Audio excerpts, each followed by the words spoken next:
Welcome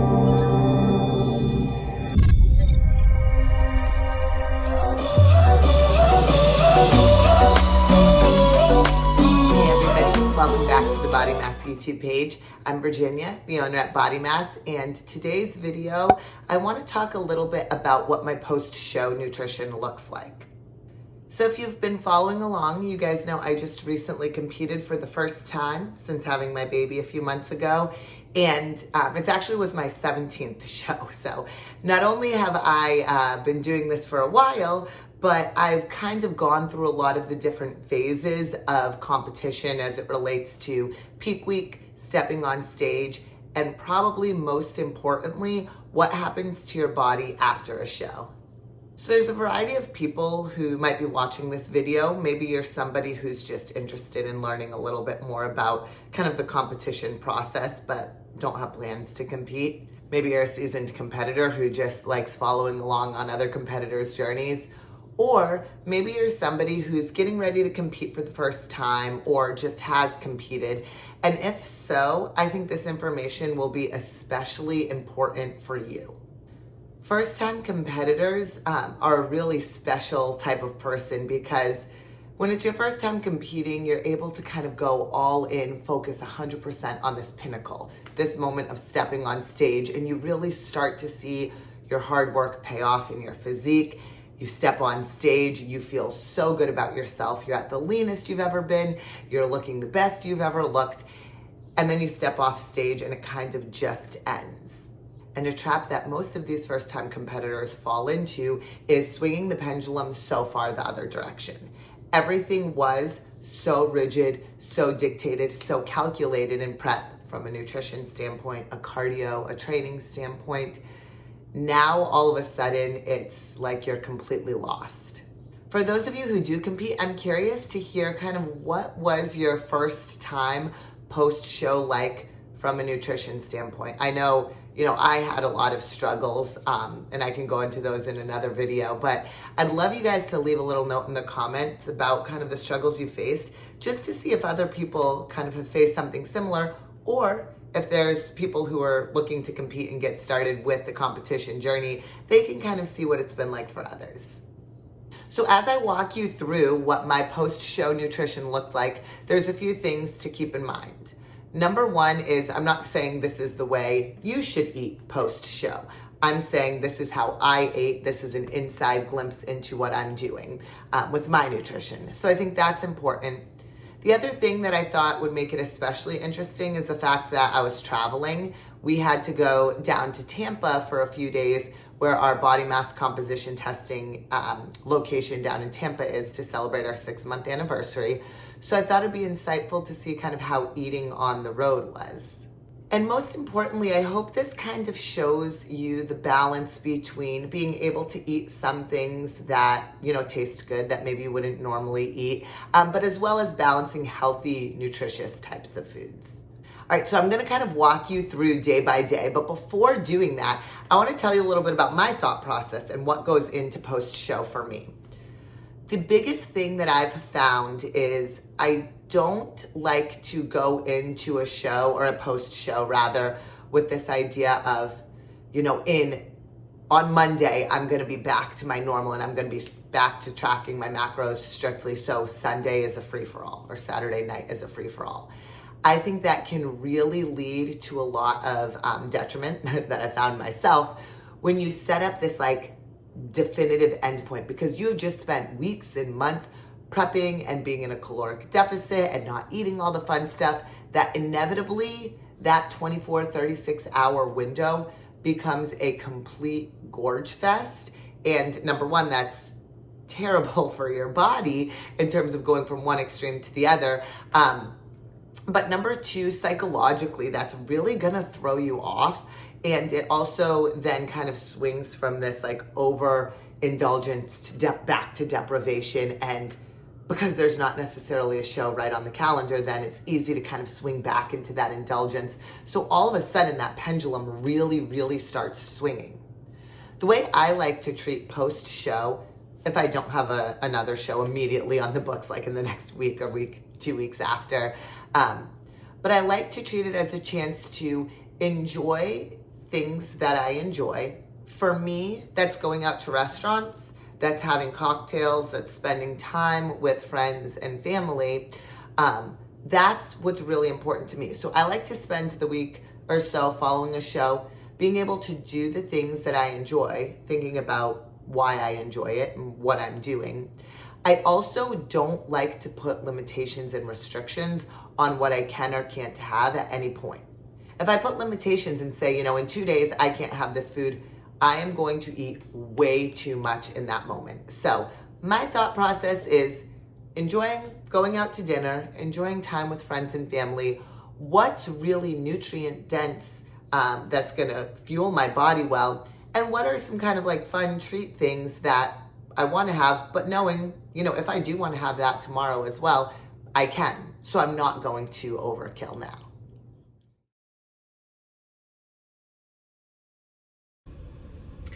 All right, so welcome to post-show. So I just finished competing about an hour ago, but I wanted to do this video to kind of show what I eat and what I do for workouts following my competition. So right now I don't have plans to compete. I don't have like anything on the books right now. I might compete in a few weeks, but I'm not sure yet. But anyways, I wanted to kind of go through what post-show looks like because there's so many people, especially first-time female competitors, who rebound really bad following a show because, you've been in such this state of caloric deprivation and a deficit for so long that everyone swings so far in the other direction. So I want to kind of track my weight, maybe take progress pictures, and track food as I go over the next couple of days. So it's still a Saturday. It's about 5:30 p.m. I went on stage. The show started at 2. I still had, the show went so fast, so I still have my rice and chicken meals. So I actually just ate my last one. So it was about 40 grams of protein and 45 grams of carbs of chicken and rice. So I just ate that, and then I drank a Diet Dr. Pepper, some of it. So that's all I've had so far. We're going to dinner tonight, so I'll show you what I'm gonna have at dinner. Fortunately, I don't feel like I have these huge cravings following the show because at this point it's like I know I can have something, right? If I want ice cream, I know I can have it, so I don't feel deprived like I need it right now, or a cookie or something like that. So I'm just gonna kind of wait and see until dinner. Chris did just get me some M&Ms and some Bark Thins, so I might have some of those. I'll let you know, but we have dinner reservations in about 3 hours at Revelers Hour if you guys are from DC, Italian food. So I'm definitely going to be having some wine, and I'll show you what I have there. Yeah, so I basically ate chicken and rice after my show. I had some of those Bark Thins, and then a few hours later went out to dinner with some friends at a restaurant in DC called Revelers Hour. It's a restaurant I'd always wanted to go to. It's Italian food, and one of our members at Body Mass works there, so it was fun to be able to see her and just spend time with friends. So when I was there, I got a cocktail for appetizers. We had beef meatballs and garlic knots, which were so good.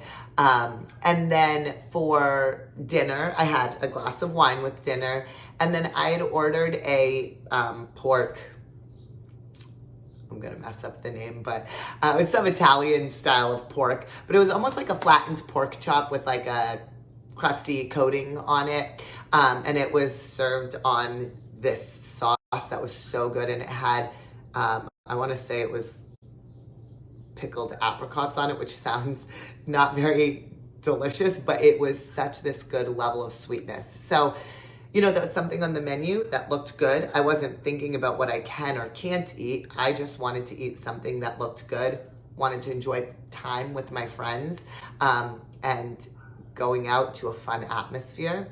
We ordered dessert, so Chris and I split a dessert. It was a little kind of hazelnut cake with some pistachio ice cream. And so we split a dessert, and that's kind of what my post-show looked like. For me, it was about spending time with others, not about kind of hiding and eating my feelings or eating all the things that I hadn't been able to before. And I know that's something that a lot of competitors struggle with post-show. I think if that's something that you struggle with, where you have this need to feel like you have to hide and eat all of this food, it's really important to talk to maybe a therapist, psychologist, behavior specialist about that, because those are a lot of feelings that can kind of set up tough cycles going forward. So for me, it was about being social with my friends. So that was kind of what I did Saturday, chicken and rice, and then went out to Revelers Hour in DC with my friends.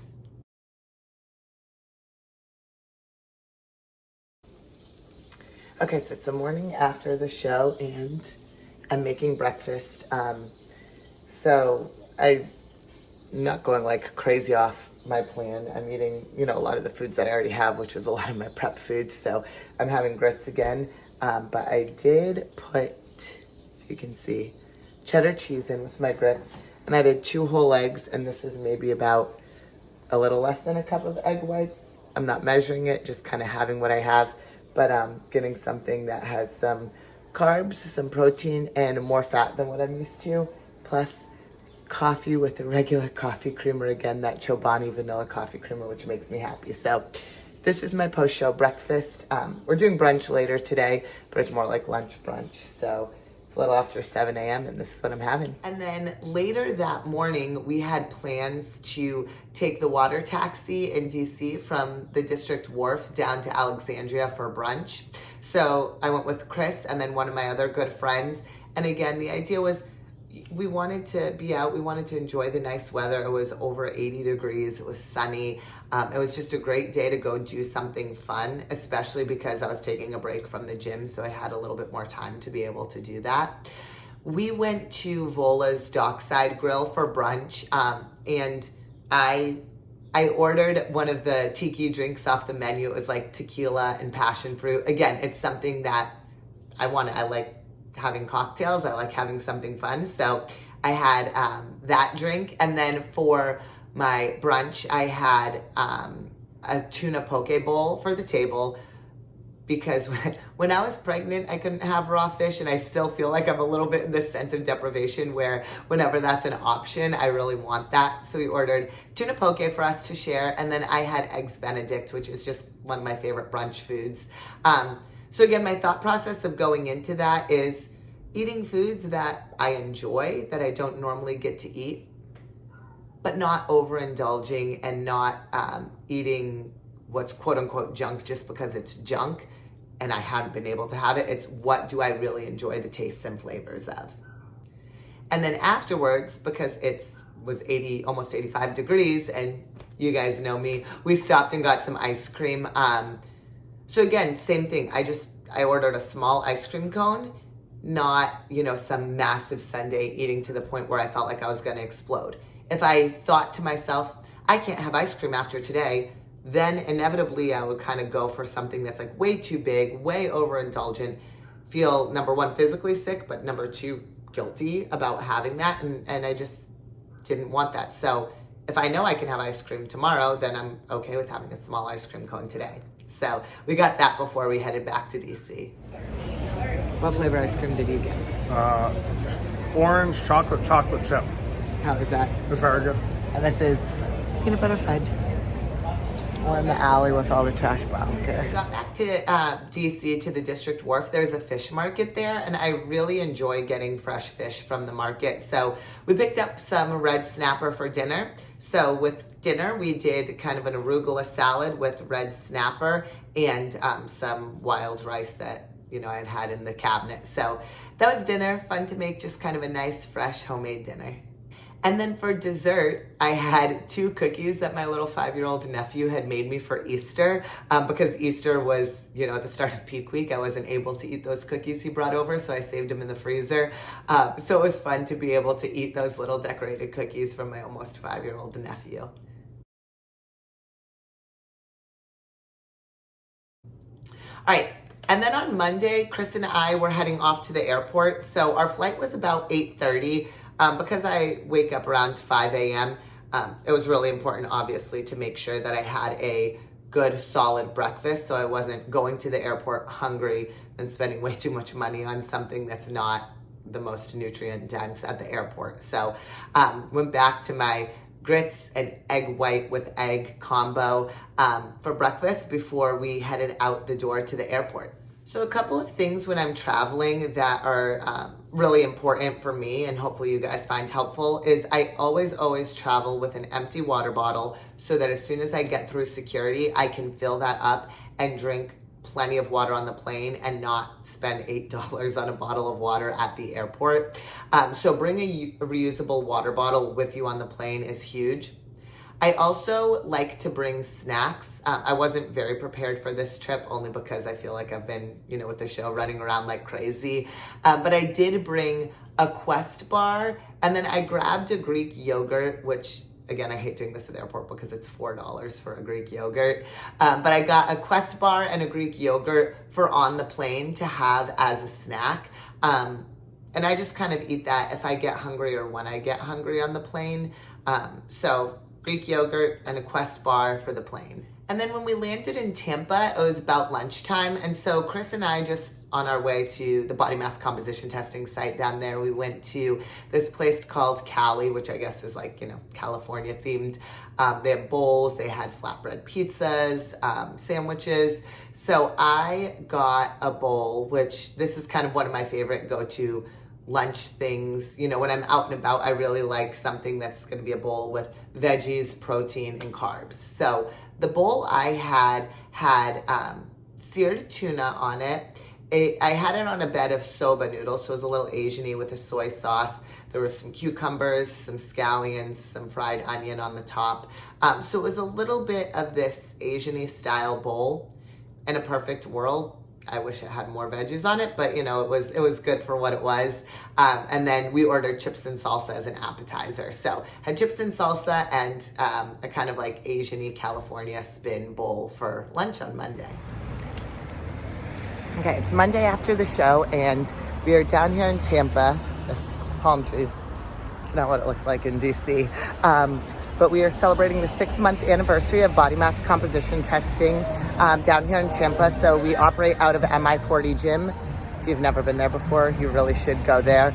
But hopefully it's helpful to kind of see my nutrition as I'm traveling. So we flew down this morning. I was able to have breakfast at home. I was in a rush, but I had breakfast at home. And then snack at the airport. And then lunch once we got down here. And then we're going out to dinner tonight.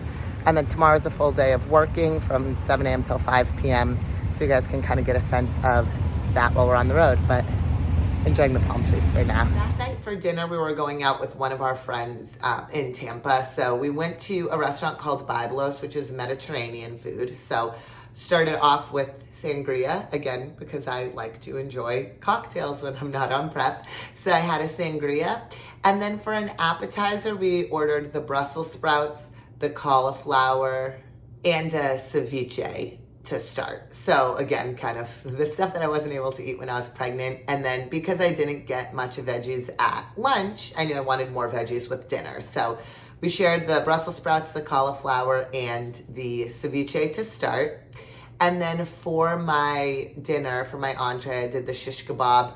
It was beef. I love beef. I just haven't had a lot of it recently. So I wanted something that I hadn't had for a while, so the beef. And it was served with a big side of seasonal vegetables. So again, because I didn't have a lot of veggies at lunch, I knew I wanted to have a little bit more at dinner time.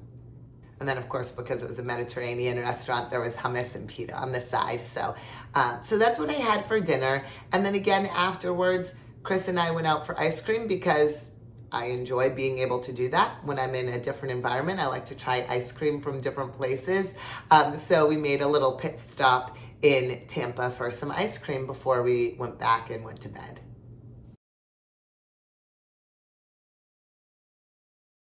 So the following morning on Tuesday, we had an entirely full work day ahead of us. So we got up pretty early, about 5 a.m. To get on the road. We stay with one of our friends, and he lives like way out in the suburbs of Tampa. And so there's a Publix grocery store right near him. So we were going to stop at the Publix on the way. Turns out that didn't open until 7 a.m. So, we were kind of in a little bit of a bind there. But there was a Dunkin' Donuts at a gas station. So, of course, you guys know me. I had to get my mocha in the morning. So I got a small mocha with oat milk. And then I got, for the first time ever, the omelet bites. They're kind of like the egg white bites from Starbucks, if you've had those. So I got the omelet bites from Dunkin'. They tasted good, but they're, processed and cooked in a lot of oil and whatnot. But of the menu items, that was the best menu option that worked for me and felt kind of like I wasn't eating too much, that I felt like I was going overkill. So I had some of those omelet bites and a mocha on our way to the gym. After we had the first couple of appointments, then I went to a Publix grocery store that was right near the composition testing site and was able to pick up some stuff for kind of like a later breakfast, early lunch. So I picked up a protein-packed oatmeal, a Greek yogurt, a banana, and some nut butter. So these are things that are just kind of easy grab and go options. I always look for something that's gonna have the highest amount of protein in it, because when you're out and about, that's generally the hardest macronutrient to get enough of. So I always make a very concerted effort to make sure that I'm getting adequate amounts of protein. So the Greek yogurt had protein in it. The oatmeal had protein in it, as did the nut butter. Tuesday for lunch, you guys already know I'm wanting a lot of fish, so we went to a poke place where I made my own bowl with spicy tuna and salmon, and then I put the base as brown rice, and then I did the salad greens for added veggies. So I do put cucumber and edamame on top, but I like to have added greens at the bottom, so I do a combination of the brown rice and the kind of salad mixed greens at the bottom. And then for dinner, we grilled out at our friend's place. So he had made some steak and chicken on the grill, and then some veggies, peppers, onions, and zucchini, and corn on the cob. So just kind of your classic grill out food. So a good combination of having veggies, starchy veggies, leaner proteins, a little fattier proteins, and a Corona on the side, because we're grilling out and it's Florida, and that's what you should have, right?